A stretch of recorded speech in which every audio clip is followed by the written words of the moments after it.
Situação complicada, né? Porque viemos aqui sabendo das dificuldades que era o jogo. No vestiário a gente falava ainda que o empate seria um bom resultado, até para decidir em casa. Agora, com 3 gols aí de diferença, vai ser complicado reverter. Mas a equipe tem condições jogando em casa, como eles fizeram aqui os gols, podemos fazer. O que você acha que pesou mais para a equipe aí, para sair com um resultado positivo daqui? Pesou jogando o fator campo. Eu acho que isso é muito importante. A partir do momento que a gente treina no campo, joga no campo, aí você vem no campo fora. O campo realmente as condições não são muito boas. A bola fica muito, o jogo é muito rápido. E sem tirar o mérito da equipe adversária. Então, juntando as duas coisas, eu acho que para mim, resumindo, foi isso. Mas para você ainda dá, apesar da desvantagem?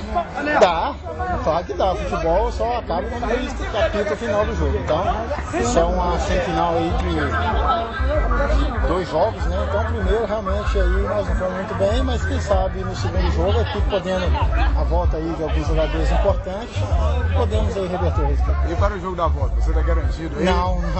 Não, porque a minha idade já não está ajudando muito, 40 anos, e hoje, correr no meio da molecada, eu já estou sentindo. Antigamente, isso aqui para mim, eu jogava e terminava e podia jogar em outra partida ainda que não sentia nada, mas 40 anos é difícil, né? Então estou achando que eu estou encerrando também até no amador.